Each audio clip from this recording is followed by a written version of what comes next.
নমস্কার, আমি তরুণ ঘোষ। এই যে হাসিনা সরকারের হঠাৎ পতন হলো, এই পতনের পেছনে কারা রয়েছে এতদিন ধরে আপনাদের বলতে পারেনি। তার মধ্যে কূটনৈতিক অনেক ব্যাপার স্যাপার জড়িয়ে আছে, যার জন্য সমস্ত কিছু বিগড়ে যেতে পারে, ভারতবর্ষের উপরে চাপ তৈরি হতে পারে। তার জন্য আমি এ পর্যন্ত কোনো কিছু খোলাসা করিনি, কিন্তু মাঝে মাঝে আমি কিছু হিন্ট দিয়ে গিয়েছিলাম। আপনারা ধরতে পেরেছেন কিনা আজকে সেগুলো বললে পরে হিন্টগুলো আপনাদের কাছে ক্লিয়ার হয়ে যাবে যে আমি কি কি হিন্ট দিয়েছিলাম।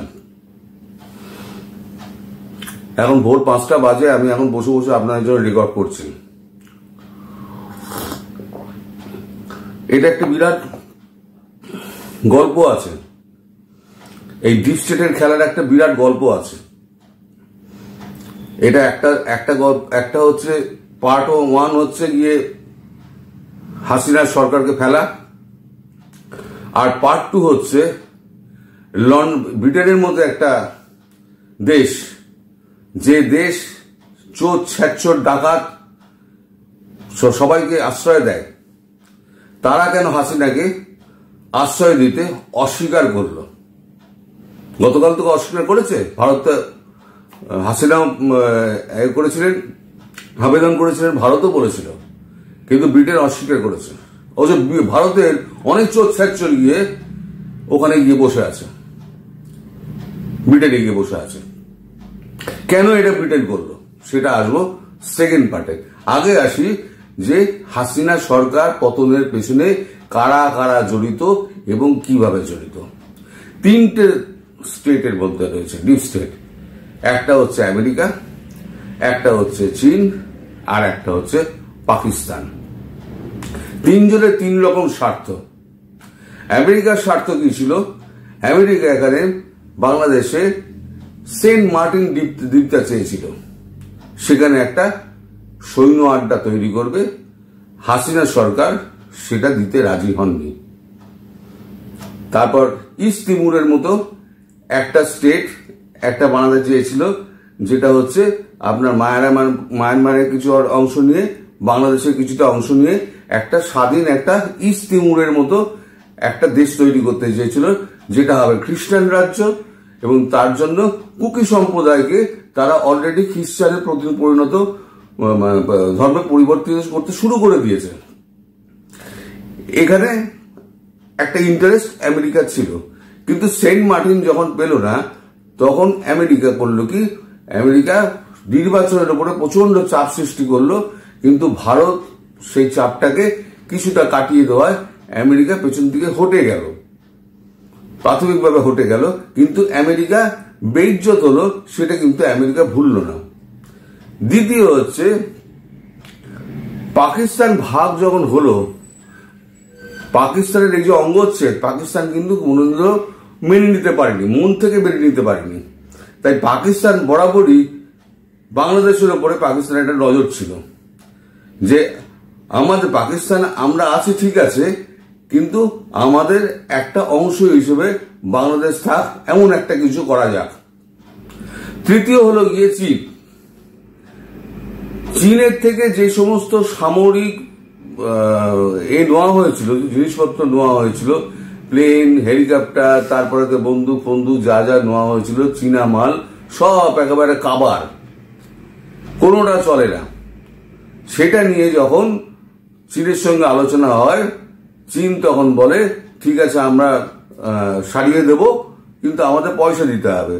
তখন বাংলাদেশ গভর্নমেন্ট, হাসিনা বলেন যে সারাবো, পয়সা দেবো কেন, এটা তো গ্যারান্টি পিরিয়ডের মধ্যে রয়েছে। চীন বলে না, পয়সা না দিলে আমরা পড়বো না। চীন তো পয়সা সেটা কেউ চেনে না, আর চীনের মাল তো খাটানো মাল, চালে তো 4 তাক নেই তো রাত তাক, এ তো বরাবরই একটা চীনের মালের কথা আছে।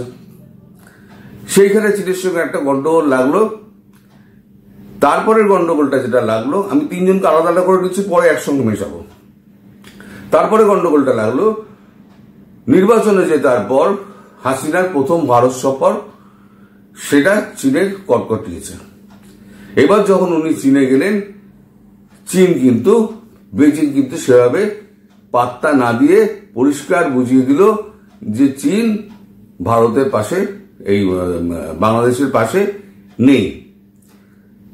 জিনপিং তো একটা কথাও বলেননি, যা বলেছেন কথা বলেছেন, চীনের প্রধানমন্ত্রী কথা বলেছেন, জিনপিং শুধু ঘাড় নাড়িয়ে গেছেন, উনি বেশি কথা বলেননি। যথেষ্ট প্রোটোকল পাননি এই অভিমানে হাসিনা একদিন আগেই চীন ছেড়ে বাংলাদেশে চলে আসেন এবং বাংলাদেশে এসে তিনি একটা কাজ করেন, সেটা হচ্ছে তিস্তা প্রকল্পটা ভারতের হাতে একদম তুলে দেন, চীন জায়গাতে আরো ক্ষেপে। এই আমেরিকা এই সুযোগটা খুঁজছিল, নির্বাচনে কিছু করতে পারেনি ভারতের জন্য, আমেরিকা এই সুযোগ করলো কি ডোনাল্ড লুকে কাজে লাগালো। ডোনাল্ড লু ভারতে সফল হয়নি, ডোনাল্ড লু একদম তেতে ছিল যে সংসদীয় কমিটির সামনে ডোনাল্ড লুকে বেইজ্জত হতে হয়েছে। ডোনাল্ড লু চাইলো এইবারে যদি আমি কিছু করে আমি যদি কিছু নাম কামাতে পারি। ডোনাল্ড লু পাকিস্তানের সঙ্গে যোগাযোগ করলো, পাকিস্তানের সঙ্গে যোগাযোগ করে পাকিস্তানকে বলল আইএসআই কে ব্যবহার করে এবার তোমরা চীন মাধ্যমে তোমরা করো, আমেরিকা কোনোদিন নোংরা কাজে আমেরিকা হাত দেয় না, তার জন্য একটা পাকিস্তান একটা দেশ ঠিক করা আছে যাকে টাকা ফেললে নাচ মেরি বুলবুল, বুলবুল নাচতে থাকে, বুলবুল সমস্ত কাজগুলো করে দেয়। এই আমেরিকা এবার ডলার মিলিয়ন মিলিয়ন ডলার এইবার পাকিস্তানকে দিতে আরম্ভ করলো। পাকিস্তান কি করলো, জামাতের হাত ধরে, চীন মারফত জামাতের হাত ধরে আর কিছুটা হচ্ছে পিনাকি ভট্টাচার্যের হাত দিয়ে একটা পুরো একটা নেটওয়ার্ক তৈরি করলো। আপনারা ভাবুন, প্রথম দিকে কিন্তু ছাত্ররা যখন আন্দোলনটা করলো তখন কিন্তু কোটা সংস্কার বিরোধী আন্দোলনটা ছিল। 18 তারিখের পর এই সুপ্রিম কোর্টের যেদিনকে রায়টা বেরোলো সেই দিনকে আন্দোলনটা কিন্তু স্থিমিত হয়ে গেল। তার একদিন বাদে হঠাৎ স্পুলিং এর মতো সে আন্দোলনটা হঠাৎ বেড়ে গেল। তখন কিন্তু আন্দোলনটা শিফট করে গেছে। আমি বারবার বলেছিলাম যে আন্দোলনটা কিন্তু হাইজ্যাক হয়ে গিয়েছে, আন্দোলনটা কিন্তু ছাত্রদের হাতে আর নেই। সেই আন্দোলনের মধ্যে ঢুকে পড়লো কে? বিএনপি ঢুকলো, জামাত ঢুকলো, আরো যে সমস্ত উগ্রবাদী দল ফলগুলো রয়েছে তারা সমস্ত ঢুকলো, তারা ফান্ডিংটা পেল, আইএসআই মারফত ফান্ডিংটা পেল।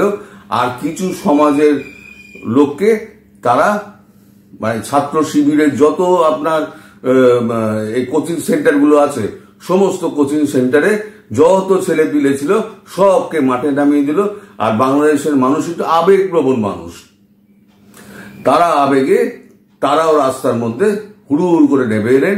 একটা হাসিনা বিরোধী একটা মঞ্চ তৈরি হলো, যেখানে ছাত্রদের তখন আর উপস্থিতি রইল না।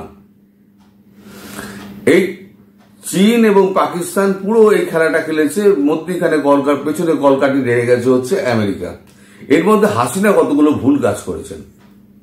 নাম্বার 1, যেদিনকে রাজাকার বলে ছাত্রদের দাগিয়ে দিলেন সেদিনকেই আমি বলেছিলাম হাসিনা কিন্তু পচা শামুকে পা কাটলেন। আমি বলেছিলাম, এই ভিডিওতে বলেছিলেন, আপনারা নিশ্চয়ই দেখেছিলেন। দ্বিতীয় উনি ভুল করলেন যে ছাত্রদের গুলি চালালেন, একের পর এক ছাত্রদের গুলি চালাতে মারতে শুরু করলেন। এবং তৃতীয় ভুল হচ্ছে ঢাকা বিশ্ববিদ্যালয়ের মধ্যে ছাত্রলীগের লোকজন ঢুকিয়ে ব্যাপক মারধর করা। এবং 4 নম্বর ভুল যেটা, সেটা হচ্ছে এত গন্ডগোলের মাঝে, উত্তপ্ত পরিস্থিতির মাঝে জামাত আর একে শিবিরকে নিষিদ্ধ ঘোষণা করা। এই সব কটা মিলে একটা করে মিলে একটা স্ফুলিঙ্গ তৈরি হয়েছে। যে স্ফুলিঙ্গ মানুষ কি করে, মানুষ একটা মিথ্যা কথা বলতে ঢাকতে গিয়ে আর একটা মিথ্যা কথা বলে, তেমনি একটা ভুল চাপতে গিয়ে আর একটা ভুল করে।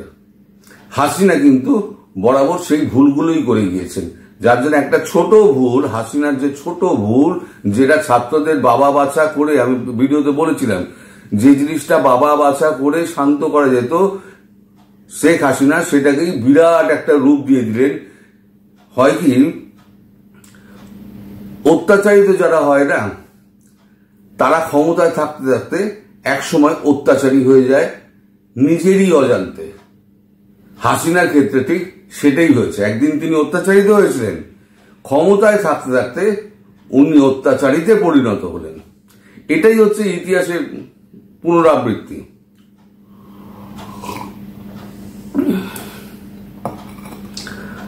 আজকে যে সৈন্যপ্রধান ওয়াকারুজ্জামান, তিনি গতকালকে প্রেস কনফারেন্স করে বললেন সবাই শান্তিতে থাকুক, আমাদের সঙ্গে সবার কথা হয়েছে, জামাত এসছিল, শিবির এসছিল, সবাই এসছিল, সবার সঙ্গে আমাদের কথা হয়েছে, বিএনপি এসছিল। কথাবার্তা হওয়ার পর আমরা একটা বন্ধুত্বপূর্ণ পরিবেশে কথাবার্তা বলে একটা আমরা সরকার তৈরি করব। সেই সরকার অন্তর্বর্তীকালীন সরকার এখন চালাবে, পরে নির্বাচন করা হবে। মডেলটা কিরম করা হলো, ডোনাল্ডো মডেলটা কিরম করলো, পাকিস্তানের যে মডেলটা আছে সেনাবাহিনীর আন্ডারে একটা পুতুল সরকার, বাংলাদেশে ঠিক সেই জিনিসটাই হলো। সেনাবাহিনীর হাতে আন্ডারে একটা পুতুল সরকার থাকবে, সেই পুতুল সরকারকে চালাবে হচ্ছে সেনাবাহিনী। আজকে যারা সেনাবাহিনী এসছে বলে গলা জড়াচ্ছেন, মিষ্টি খাচ্ছেন, উদ্বাহু হয়ে নাচছেন, আগামী দিনের জন্য প্রস্তুত হন, এই সেনাবাহিনী আপনাদের কিন্তু গুলি চালাবে। আজকে যেটা পাকিস্তানে হচ্ছে 2 বছর বাদে সেটা আপনাদের সঙ্গে হবে। আপনারা এখনো বুঝতে পারছেন না কূটনৈতিক মানে বেড়াজাল কিরকম, মাকড়সার জালের মতো, আপনারা বুঝতে পারছেন না। কিন্তু আমরা হারে হারে জানি, আমরা কূটনৈতিক কাজ কারবার করতে গিয়ে, আমরা খবরাখবর করতে গিয়ে আমরা কিন্তু হারে হারে বুঝি যে কূটনীতির রাস্তা বড় পিচ্ছিল এবং বড় জটিল। একে বোঝা খুব মুশকিল। সামনে দিয়ে আপনি 6 দেখছেন, এপার দিয়ে আমি 9 দেখব, সেটাই হচ্ছে কূটনীতি। কূটনীতি প্রতি ঘন্টায়, প্রতিদিন, প্রতি মুহূর্তে পাল্টাচ্ছে সম্পর্ক। এবার আসবো, এটা গেল হাসিনার পতনের কারণ। এবার হাসিনার মতো যেখানে চোর ডাকাতদের যেখানে আশ্রয় দিচ্ছে ব্রিটেন, সেখানে হাসিনার মতো একজন প্রাক্তন প্রধানমন্ত্রীকে ব্রিটেন মানে আশ্রয় দিল না কেন? এখন ভিডিওটা লম্বা হয়ে গেছে, এই ভিডিওটা আর লম্বা করে লাভ নেই।